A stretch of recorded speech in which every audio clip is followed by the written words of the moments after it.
वासुदेव और श्री बलराम से संधि करनी होगी। द्वारका से संधि? द्वारका से तुम्हारी संधि नहीं होने दूंगा कर्ण। अब देखना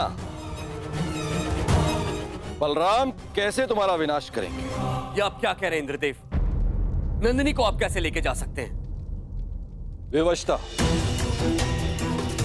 विवशता श्री बलराम। मुझे लगता है नंदिनी द्वारका में सुरक्षित नहीं है। क्यों? अचानक से द्वारका असुरक्षित कैसे हो गया? है नहीं, किंतु होने वाला है। अब तक मुझे लगता था कि कामधेनु पुत्री कल्पपूर्णा नंदिनी आपके और वासुदेव के पास सुरक्षित है, परंतु अब? परंतु क्या इंद्रदेव? क्या आपको यादवों के गौवंश के प्रति प्रेम पर संदेह है? कदापि नहीं, किंतु मुझे हस्तिनापुर की नीति रीति पर विश्वास नहीं है। आप स्वयं ही देखिए, वहां एक पुत्र वधू सुरक्षित नहीं है तो गौवंश कैसे सुरक्षित रहेगा? हस्तिनापुर से द्वारका का क्या संबंध है? संबंध है हलधर। हस्तिनापुर के लिए कर्ण दिग्विजय पर निकला है। आवश्यक है कि वो एक दिन द्वारका अवश्य आएगा। आपने सोच भी कैसे लिया देवराज कि हस्तिनापुर की अधीनता हम स्वीकारेंगे? यदि हस्तिनापुर की सेना द्वारका के द्वार पर पहुंची तो मैं उन्हें यमलोक का द्वार दिखा दूंगा। और वो यदि संधि के लिए आए तो? संधि? संधि तो एक बहुत अच्छा विकल्प है। संधि से विकास के द्वार खुलते हैं। बड़े ही भोले हैं आप महाबली।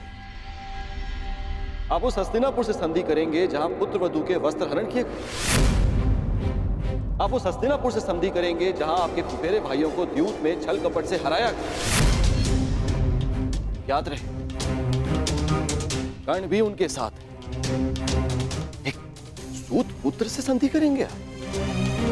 द्वारका में वर्ण भेद नहीं है इंद्रदेव। किंतु कर्मों का क्या? उस कर्ण ने छल कपट करके अपने गुरु से विद्या प्राप्त करी। खुले दरबार में द्रौपदी का अपमान होते देखा। आपके बहनोई अर्जुन के प्राणों का प्यासा है वो, कोई योद्धा नहीं है वो, एक छलिया है। और आप चले हैं उनसे संधि कर। आपको स्मरण है कि वो आपसे संधि क्यों करना चाहते? मैं बताता हूं आपको, ताकि जब पांडव वनवास से वापस लौटे और युद्ध आरंभ हो तो उन्हें आपका समर्थन मिल सके। हे महाबली, क्या आप ऐसे लोगों की सहायता करेंगे जिन्होंने विष में एक नारी के साथ क्रूर कर्म किए?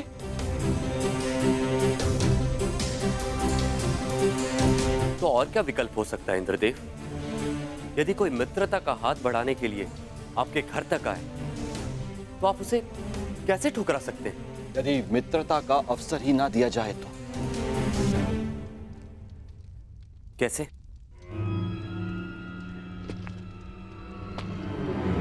अश्वमेघ यज्ञ से, इससे पहले कि वो कर्ण द्वारका पहुंचे, आप अपने नाना श्री के प्रतिनिधि बनकर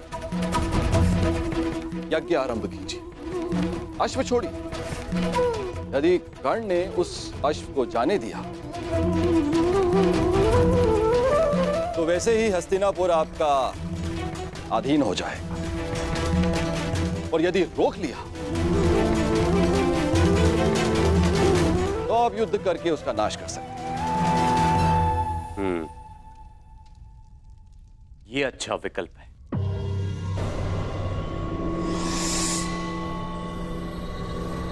यदि ऐसा है तो मैं नंदिनी को आपके सानिध्य और आपकी सुरक्षा में छोड़ने के लिए तैयार हूं।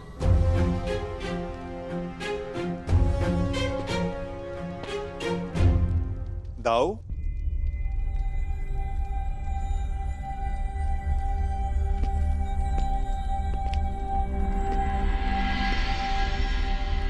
बिना कर्ण की मंशा जाने उससे युद्ध करना मुझे उचित प्रतीत नहीं होता दाऊ।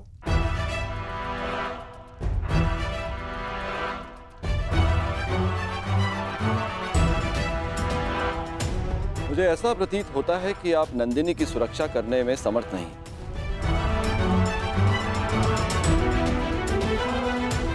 ऐसी स्थिति में आप उसे लौटा ही दीजिए। यदि नंदिनी यहां से गई तो द्वारका का अपमान होगा, जो मुझे स्वीकार नहीं। नंदिनी यहीं पे रहेगी।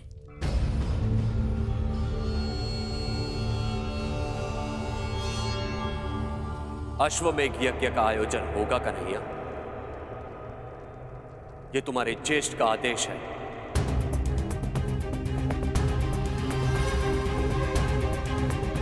क्या तुम्हें अस्वीकार है? यदि अश्वमेघ यज्ञ नहीं हुआ तो नंदिनी द्वारका को छोड़कर चली जाएगी, और यह द्वारका के लिए बहुत ही अपमानजनक बात होगी। क्या यह स्वीकार है?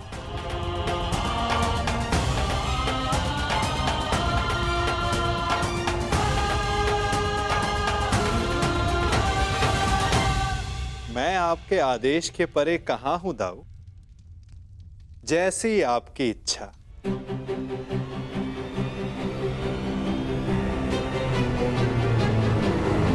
तो ठीक है, यज्ञ के लिए उत्तम अश्व की व्यवस्था करो, और पहले ही मुहूर्त में यज्ञ प्रारंभ होगा।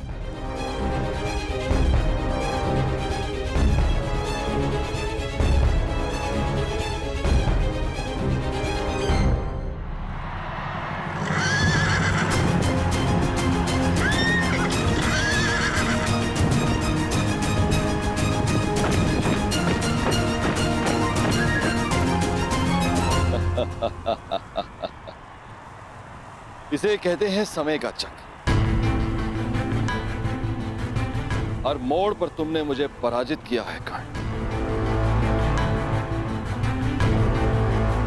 लेकिन अब तुम्हारे पास कोई विकल्प नहीं।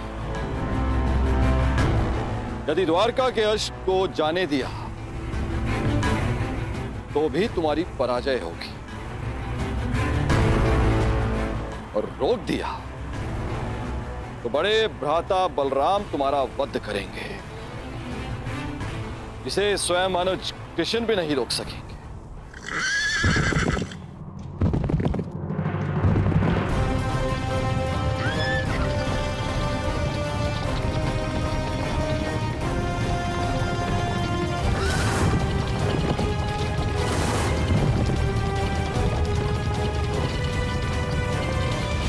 रुको!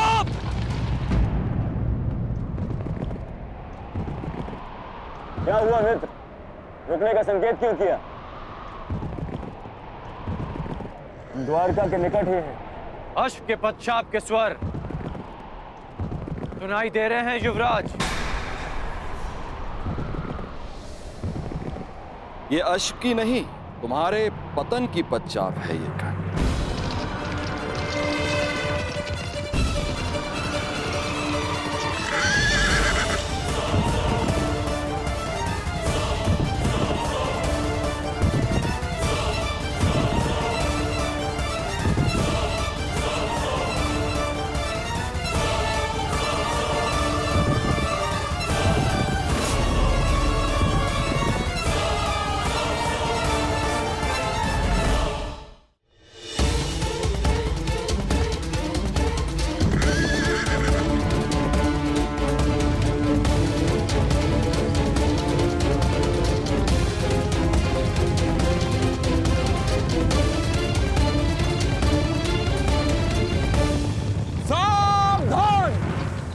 अश्वमेघ यज्ञ का अश्व है, जो श्री बलराम और श्री कृष्ण की सुरक्षा में है।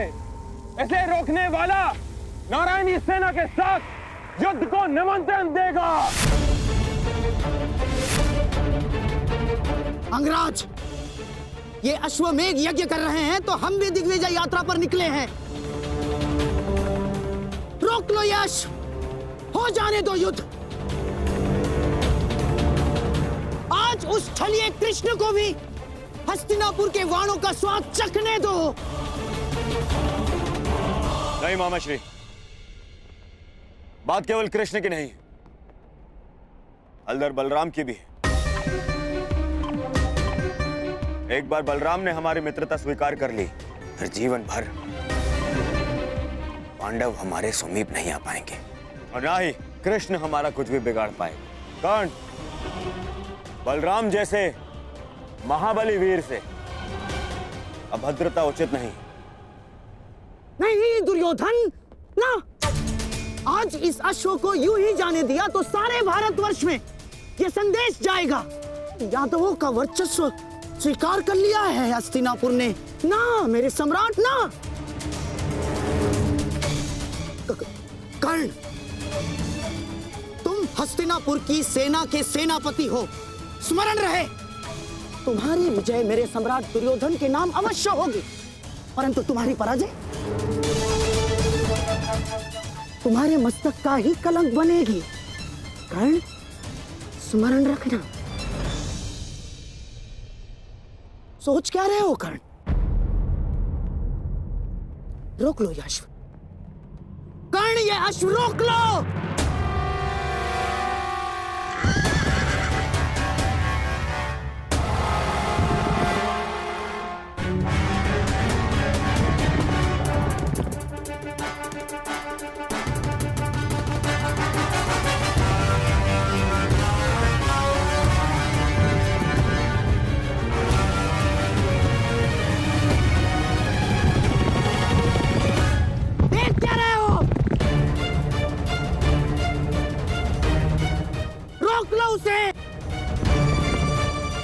नहीं।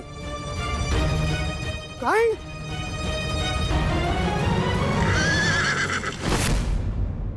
go!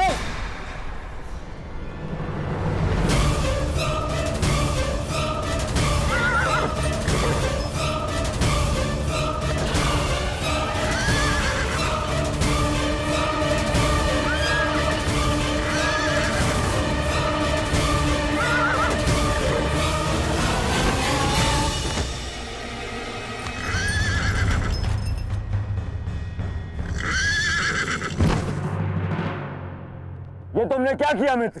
अब श्री बलराम का कोप सेना होगा हमें। अश्व को रोका गया है, आक्रमण!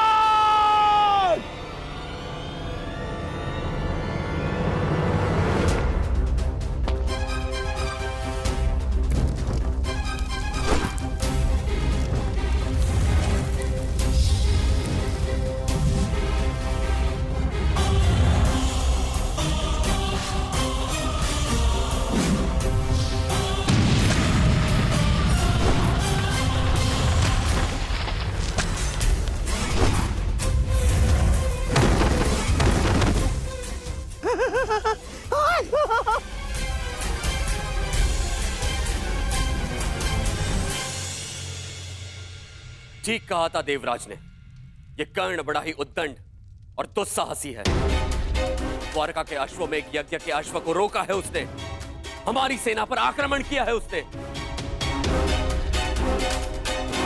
मैंने कहा था ना दाऊ कि ये योद्धा तनिक विकट है, परंतु उसने अभी तक बलराम के हल और गदा की विकटता नहीं देखी है। हस्तिनापुर को अपने हल की नोक से उखाड़कर भूमि में गाड़ दूंगा मैं जानता हूं कि तुम्हें कर्ण प्रिय है, परंतु जो भी द्वारका के सम्मान की सीमा को लांघे वो मुझे प्रिय नहीं। अब कर्ण को मेरा सामना करना ही होगा। अब जैसी आपकी इच्छा दाऊ। मैं तुम्हारी इच्छा जानना चाहता हूं कन्हैया, क्या इस युद्ध में तुम भाग लोगे या नहीं? अब दाऊ की इच्छा है तो कन्हैया को तो आना ही होगा, परंतु क्या? परंतु इस युद्ध में मेरी भूमिका कुछ और होगी दाऊ, क्योंकि आने वाला योद्धा महारथी है और इस युद्ध में सामना करने के लिए आपको एक चपल सारथी की आवश्यकता पड़ेगी।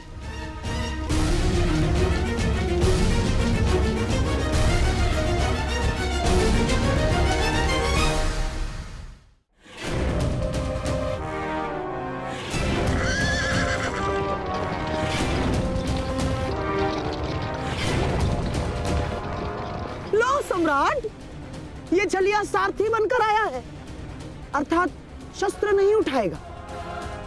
विजय निश्चित है सम्राट, विजय निश्चित है हमारी।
द्वारका के अश्व को रोकने वाले कर्ण, तेरा सामना बलराम से है। अपने प्रियजनों का स्मरण कर ले, क्योंकि तेरा स्वागत स्वयं यमराज करने वाले हैं। शत्रु ने ललकारा है, अंगराज उत्तर दो।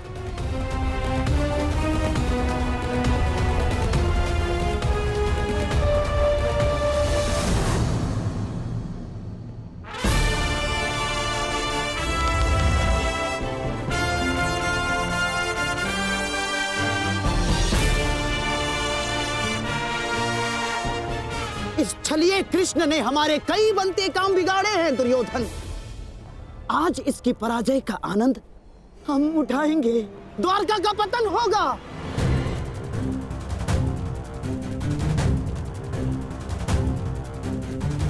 और फिर तुम्हें पांडवों का कोई भय नहीं होगा, मेरे सम्राट, कोई भय नहीं होगा।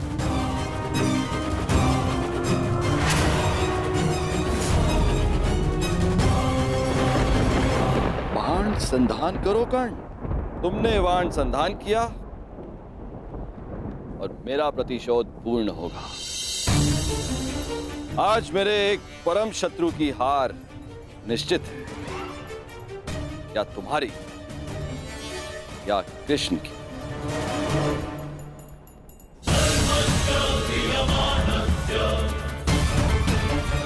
चला बाण चला कर्ण। ये तेरे बाण ही तेरी मृत्यु का कारण बनेंगे। देख रहे हो कन्हैया, जिस कर्ण से तुम्हें इतना स्नेह है वो कितना दृष्ट है।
इस सुगंध से तो प्रभु परशुराम का तेज स्मरण हो आया है। ये कैसा प्रहार है? प्रहार नहीं, आभार है दाऊ।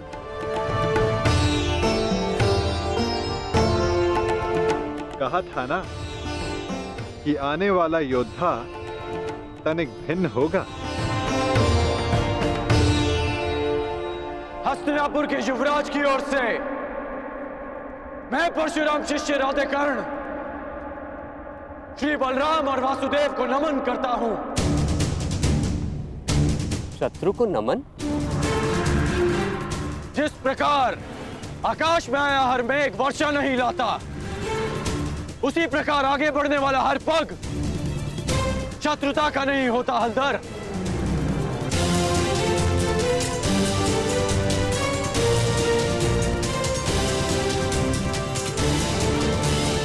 हस्तिनापुर की मित्रता स्वीकार करें। शत्रुता का विकल्प तुमने ही चुना था कर्ण। जब मित्रता ही करनी थी तो अश्वमेघ यज्ञ का अश्व रोका क्यों? ताकि यज्ञ पूर्ण करने की आपकी मंशा और आपके वीरों का परिश्रम व्यर्थ ना जाए।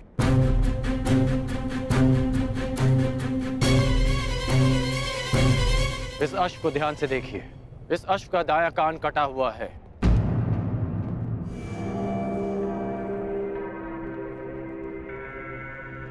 अर्थात इसका अंग भंग है और नीति अनुसार अंग भंगित अश्व के साथ किया गया यज्ञ फलदायी नहीं होता। इसलिए मैंने आपके इस अश्व को रोका।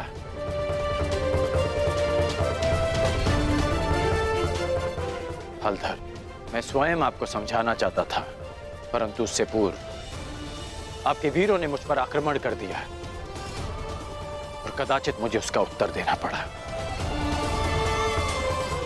परंतु आपने स्वयं देखा होगा कि मैंने उन्हें केवल निशस्त्र किया, उनके प्राण नहीं लिए।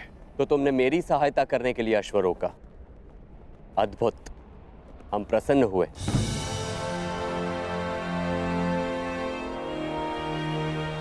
यह अश्व लाने का उत्तरदायित्व किसका था? कान्हा,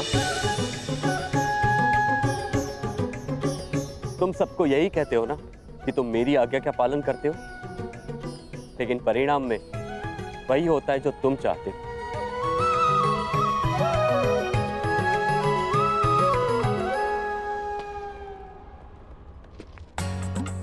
अब क्या करूं दाऊ, मेरा भाग्य ही ऐसा है।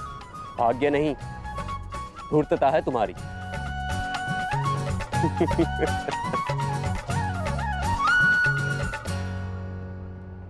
तुम्हें लेके मेरे मन में जो भ्रम था, वो भ्रम तुमने तोड़ दिया है। हम प्रसन्न हुए। कहो, क्या इच्छा है?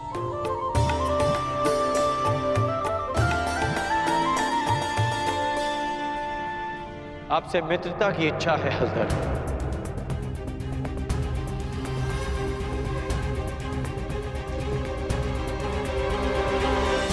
और एक आश्वासन भी बलराम, आवश्यकता पड़ने पर आप और आपकी सेना हस्तिनापुर की सहायता अवश्य करेंगे।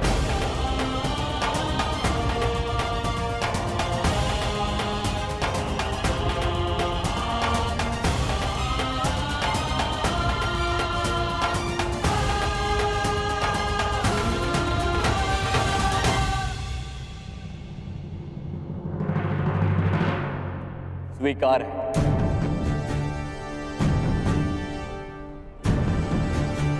परंतु मैंने तुमसे कुछ मांगने को कहा था कर्ण। इस समय मेरा लक्ष्य युवराज दुर्योधन को सर्वशक्तिशाली बना देना है।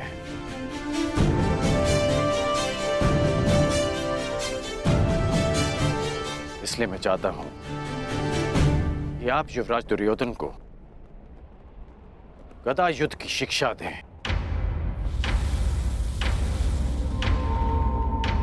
और इन्हें संसार का सर्वश्रेष्ठ गदाधारी बना दें। स्वीकार है।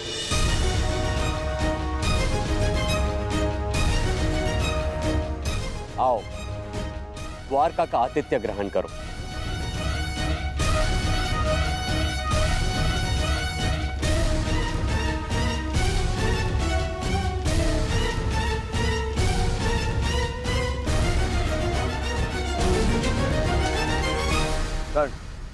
वरदान तुम्हें मिला था और तुमने उसे मेरे लिए उपयोग किया।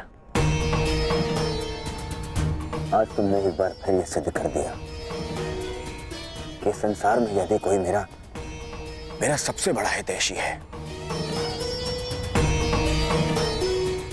तो वो तुम हो कर्ण। मैं हस्तिनापुर का हितैषी हूं युवराज, और हस्तिनापुर युवराज का सेवक। मेरा धर्म हस्तिनापुर और आपको शक्तिशाली बनाना है। प्रणिपात युवराज।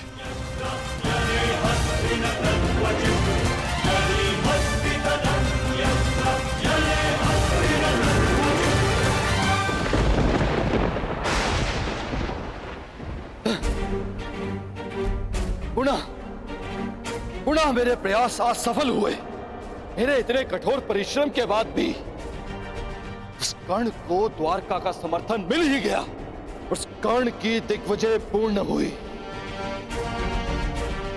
अभी तक मेरे पुत्र अर्जुन को कुछ भी प्राप्त नहीं हुआ, कुछ भी नहीं। समय आ गया है, समय आ गया है, मुझे ही कुछ करना होगा। इस कर्ण के सौभाग्य को दुर्भाग्य में परिवर्तित करना होगा।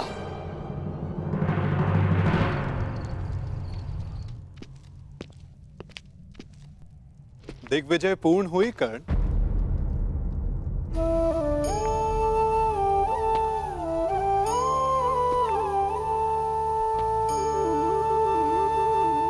लगभग 12 वर्षों तक तुम लगातार युद्ध करते रहे हो। निश्चित रूप से थकान अनुभव हो रही होगी। विश्राम नहीं करोगे? मित्रा के लिए शरीर की थकान से अधिक मन की शांति होती है केशव। मेरा मन अशांत है। एक परिवर्तन का स्वप्न लेकर मैंने अपना जीवन प्रारंभ किया था। तू स्वयं ही परिवर्तित हो गया केशव।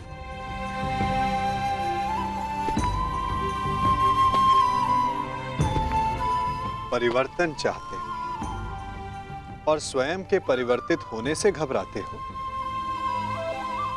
ये दोहरा व्यवहार उचित नहीं राधे।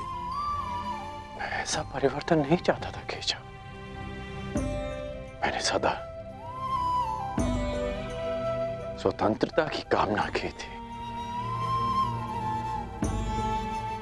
और आज स्वयं मैं हस्तिनापुर का दास बन गया। मैंने तो कितनी बार तुमसे ये बंधन तोड़ देने का आग्रह किया अंगराज, तुमने ही नहीं स्वीकार। जानते हो मन में संतोष क्यों नहीं है? क्योंकि लक्ष्य शुद्ध होने के साथ साथ साधन और सहायक भी शुद्ध होने चाहिए। और तुम ये भली भांति जानते हो कि तुम्हारे सहायक कैसे हैं। मित्र, अब भी समय है तुम्हारे पास। नहीं केशव, समय बीत चुका है। मैं अपना वचन नहीं तोड़ सकता। मैं आपसे पूछता हूं, आपने भी तो कई वचन दिए होंगे। क्या आप अपने वचन तोड़ सकते हैं?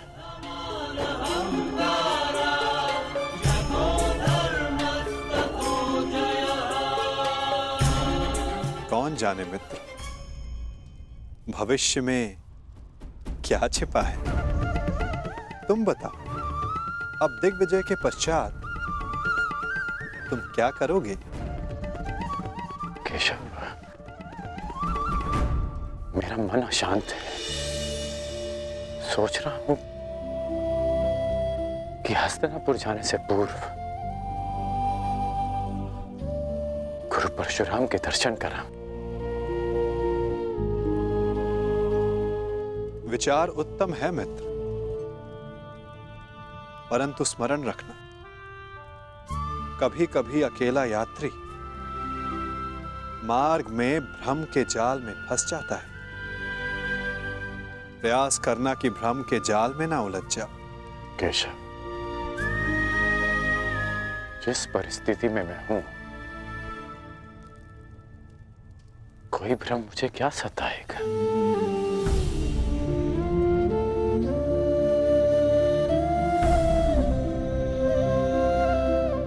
आपकी मुस्कान मुझे बहुत शांति देती है केशव। आज्ञा दीजिए।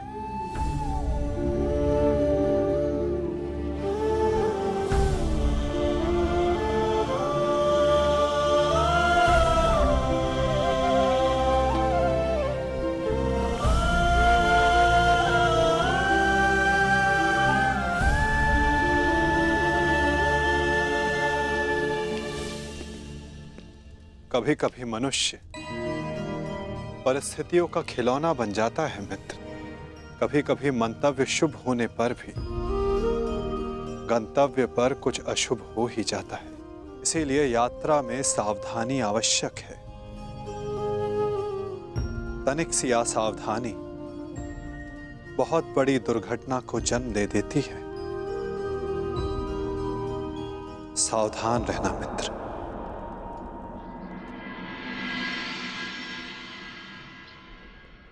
अपने गुरु से भेंट करने से मैं तुम्हें रोक नहीं सकता मित्र, परंतु मैं चाहता था कि तुम मेरे साथ में हस्तिनापुर चलो, मेरे इस दिग्विजय का सम्मान और सत्कार प्राप्त करो।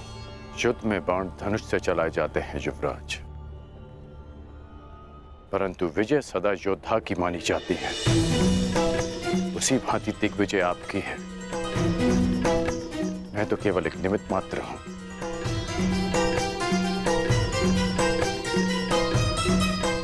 आज्ञा दें।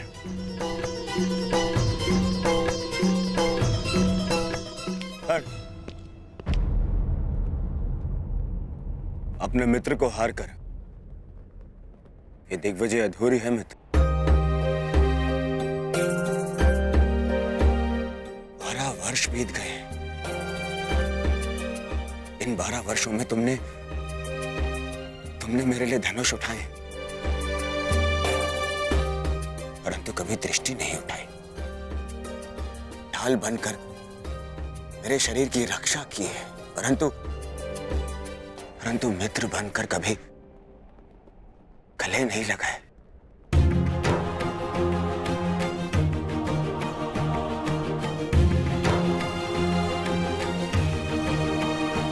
मुझे तो यह समझ में नहीं आता कि वनवास उन पांडवों का था या मेरा। बस मित्र, अब तो क्षमा कर दो मुझे। एक दिग्विजेता को अपने सेवक से क्षमा मांगना शोभा नहीं देता युवराज।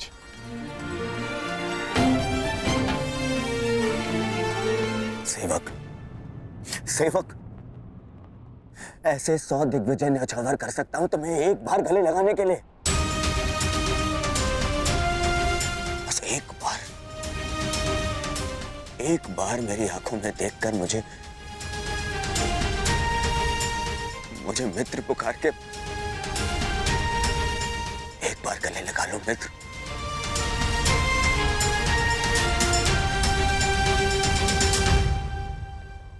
कदाचित एक बार उस मित्र की पुकार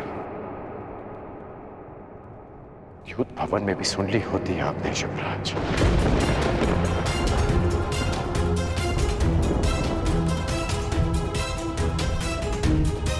अब जो आपके सामने खड़ा है वो आपका और हस्तिनापुर का सेवक अंगराज कर्ण है, आपका मित्र राधे कर्ण। द्रौपदी के अपमान की ज्वाला में भस्म हो चुका है।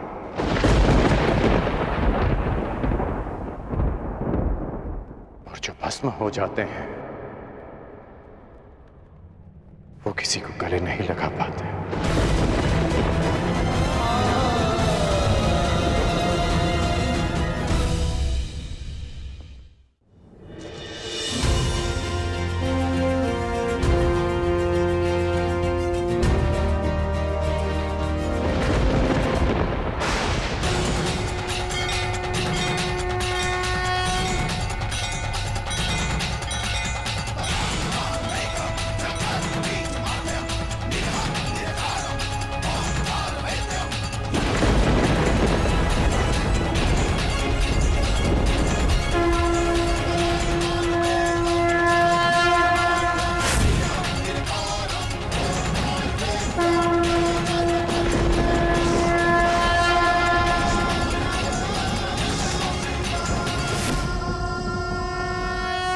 स्वागत है देवराज।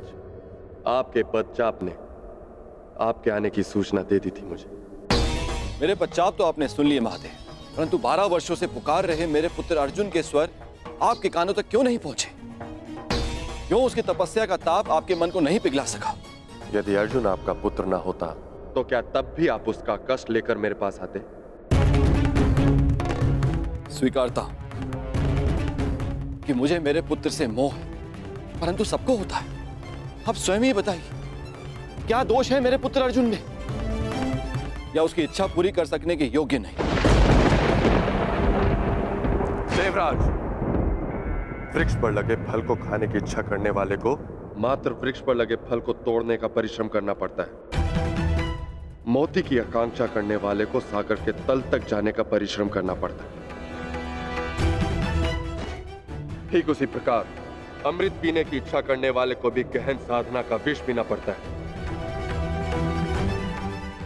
आपका पुत्र मुझसे पशुपतास्त्र की इच्छा रखता है।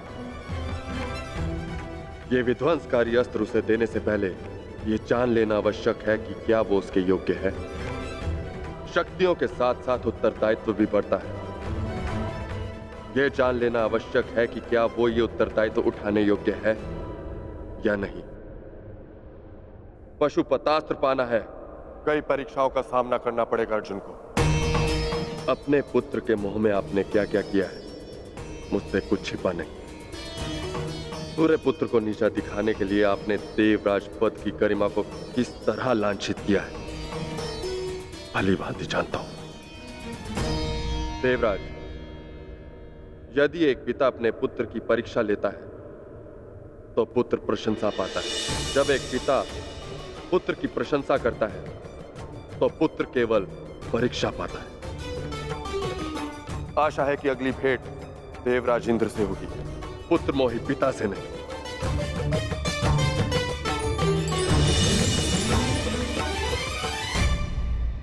हाँ, मैं पुत्र मोही हूं महादेव, परंतु मुझे अपने पुत्र की कौशलता, योग्यता और तपस्या पे अनंत विश्वास है। आपकी प्रत्येक परीक्षा में मेरा पुत्र अवश्य सफल होगा। किंतु जिस कारण आपने उस कर्ण के लिए देवराज इंद्र को अपनी दृष्टि नीचे करने पर विवश कर दिया, कर्ण को ऐसे परीक्षा में डालूंगा कि वो कभी सफल नहीं होगा। उस दिग्विजयी कर्ण को दिशा विहीन कर दूंगा, महाशाप दिलाऊंगा उसे।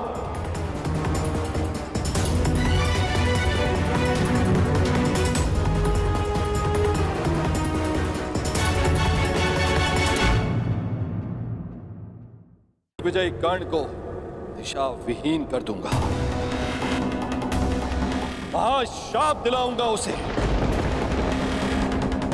और महाशाप पाने के लिए उस कर्ण से महापाप करवाऊंगा।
गौरांग वत्स, तनिक प्रतीक्षा करो, तुम्हें भी अपनी माँ का दूध पान करने का अवसर मिलेगा।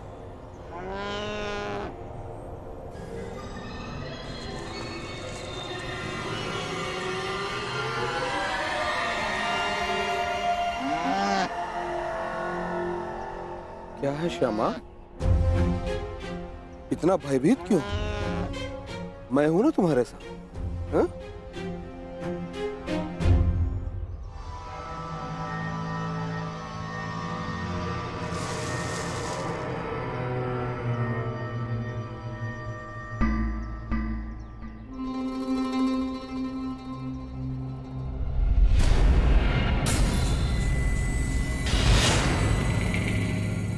अपना मंतव्य ज्ञात है ना?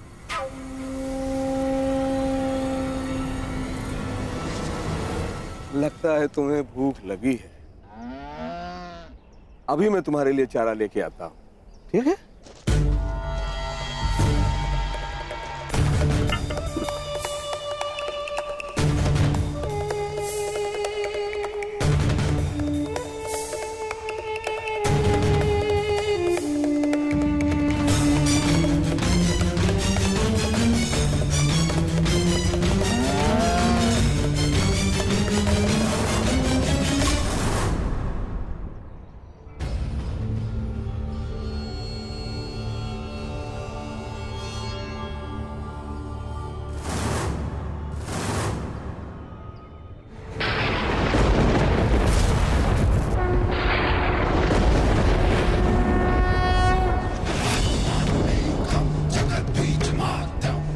कड़ा लक्ष्य कड़ी तपस्या से नहीं, कड़ी परीक्षा से मिलता है अर्जुन।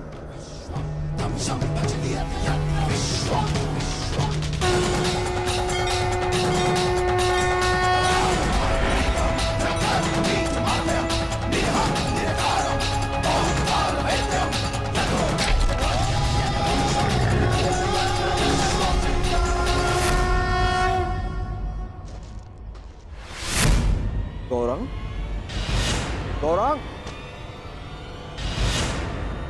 गौरांग, गौरांग! क्या हुआ स्वामी? गौरांग को यही बांध के गया था, तू न जाने कहां चला गया। गौरांग कहां गया? गौरांग! अगर वो नहीं मिली तो श्यामा अपने प्राण त्याग देगी। और आप तो जानते ही हैं स्वामी कि श्यामा हमारे जीवन का एकमात्र सहारा है। हे प्रभु, अनजाने में कौन सा ऐसा कर्म हो गया इसका फल आप मुझे इस तरह दे रहे हैं। तुम्हारे पाप का फल नहीं है ये ब्राह्मण, ये तो केवल कर्ण के महाश्राप का प्रारंभ है।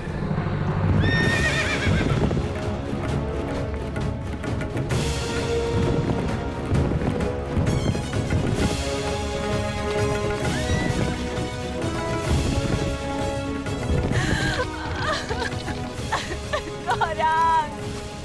गौरांग! गौरांग! क्या हुआ ब्राह्मण देव? आप सब इतना विलाप क्यों कर रहे हैं?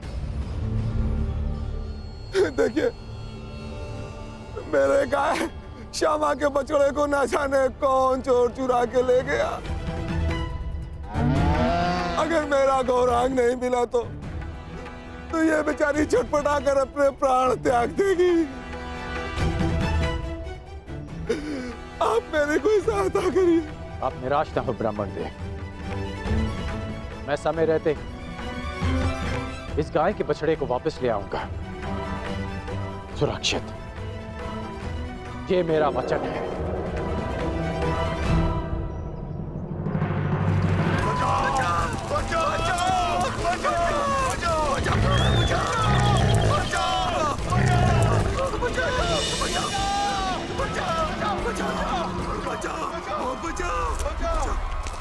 हे तपस्वी, अपनी तेज के प्रयोग से इस भयंकर प्राणी से हमें त्राण दिलाओ। क्यों ये हमारे लिए अपने वर्षों की तपस्या भंग करेंगे? भागो, अब कोई हमारी रक्षा नहीं कर सकता। भागो। नहीं,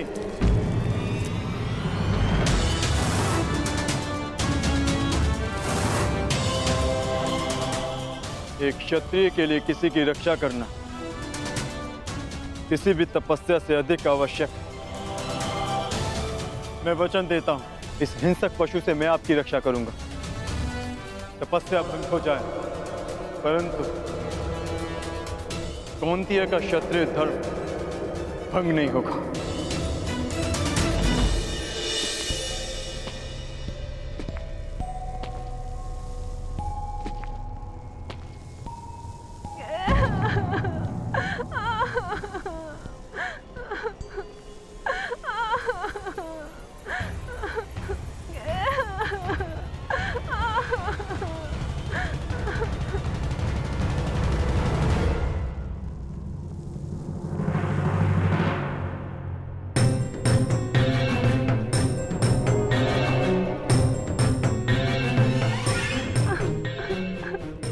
भयभीत मत हो छोटे मित्र। क्या हुआ? तुमने कुछ देखा? एक बछड़ा राक्षस के हाथ में। किस ओर गया वो? किस दिशा में?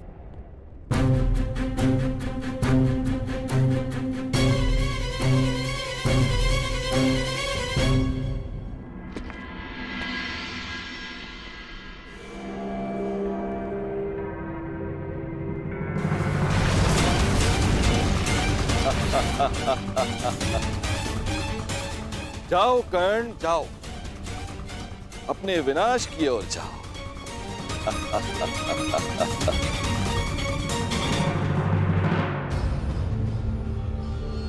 क्षमा कीजिए महादेव,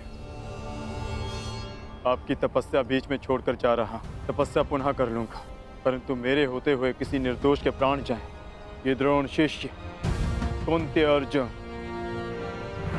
नहीं होने दे सकता।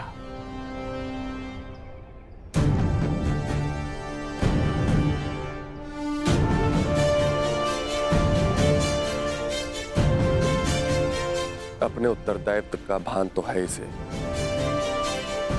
अब देखना यह है कि शक्ति को संभाल पाने का सामर्थ्य है या नहीं।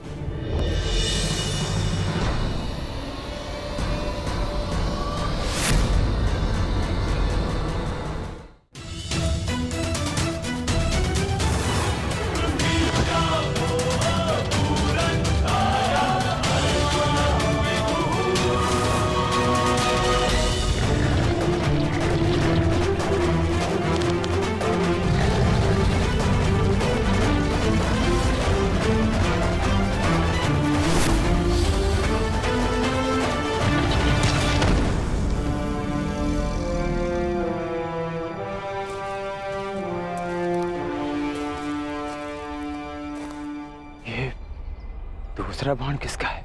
ये बाण मेरा है।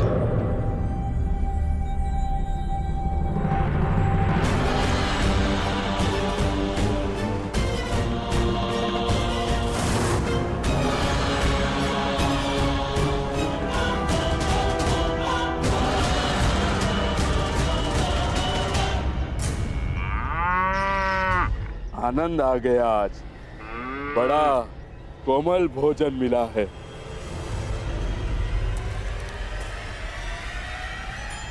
सावधान!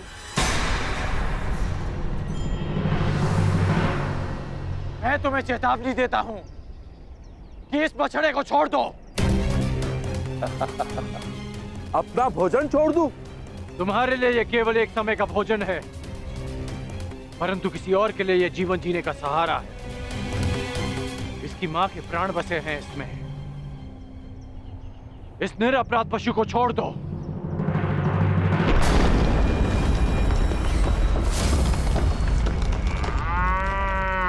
ये मेरा भोजन है, नहीं छोड़ूंगा इसे। मैं तुम्हें वचन देता हूं कि मैं तुम्हें भरपेट भोजन करवाऊंगा। बड़े दानवीर हो, परंतु मैं राक्षस हूं, बल से अपना खेत करता हूं, नहीं छोड़ूंगा इसे। और मैं इसे लेकर ही जाऊंगा। तो तुम्हें इसे प्राप्त करने के लिए मुझसे युद्ध करना होगा मनुष्य। ये लक्ष्य मेरा था, तुमने बाण क्यों चलाया? इसका नाश करना मेरा कर्तव्य था। अब प्रश्न ये उठता है कि लक्ष्य किसने पहले भेदा और किसका कर्तव्य पहले पूरा हो। इसका वध तो मेरे बाण ने किया, परंतु आप इसे ले जा सकते हैं महोदय। ये मेरे किसी काम का नहीं।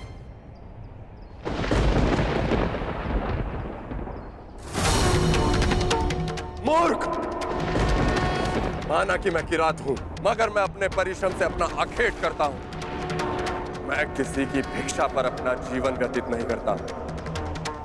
इसे तो मैं अवश्य लेके जाऊंगा, परंतु इसे ले जाने से पहले मैं ये अवश्य सिद्ध करूंगा कि इसे मैंने मारा है। तुम कौन हो, कहां से आए हो और क्या सिद्ध करना चाहते हो? मुझे इससे कोई लाभ नहीं। ले जाओ इसे।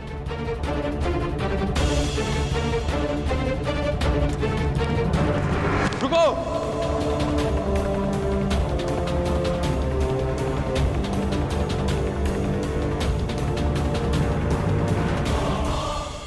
बिना ये निर्णय किए कि मेरे बाण तुम्हारे बाणों से अधिक तीव्र और अधिक तीक्ष्ण है, मैं यहां से नहीं जाऊंगा।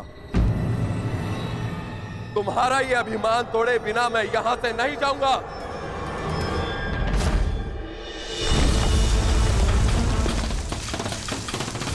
तुम मुझे युद्ध करने के लिए विवश कर रहे हो।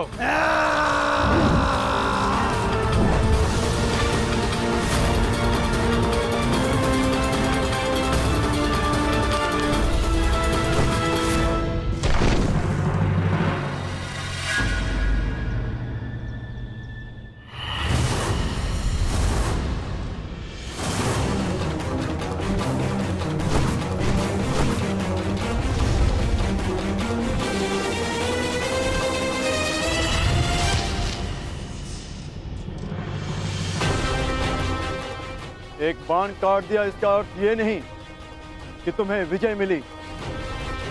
मेरे पास बाणों की कमी नहीं। मेरे पास भी बाणों की कमी नहीं है।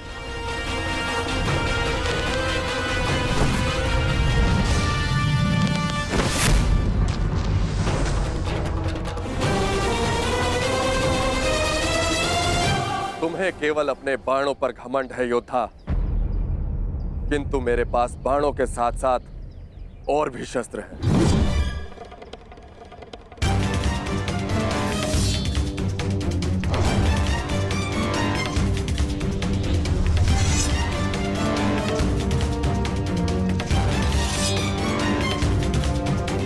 तलवार उठाओ योद्धा।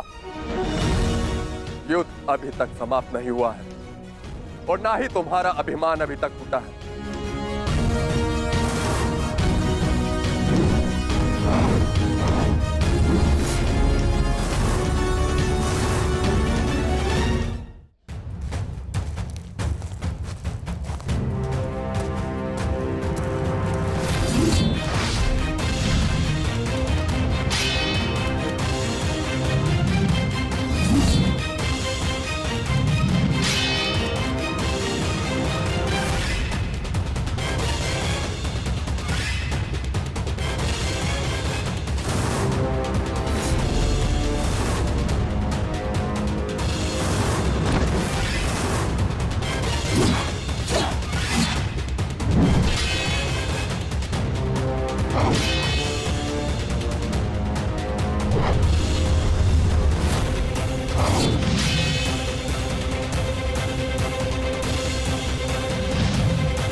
बहुत हुआ खेल, अब अपने इष्ट को स्मरण कर लो किरात, क्योंकि वैष्णव अस्त्र से अब तुम्हें कोई नहीं बचा सकता।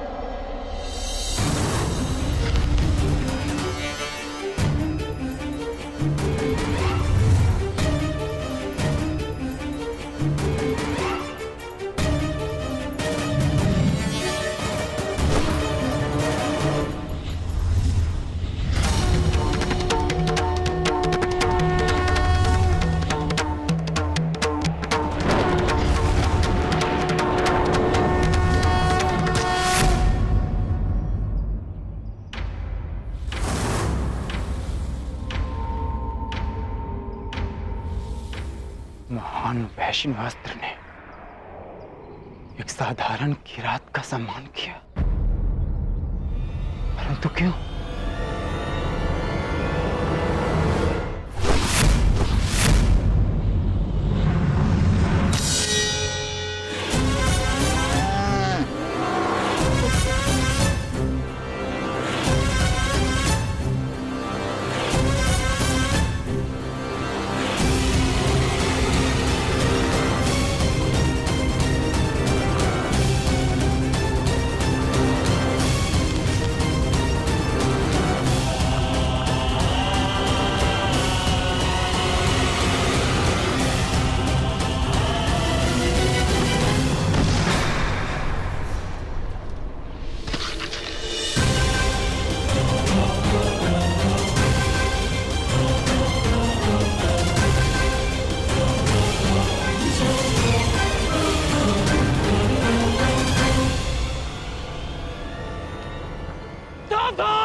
आ गया है राक्षस।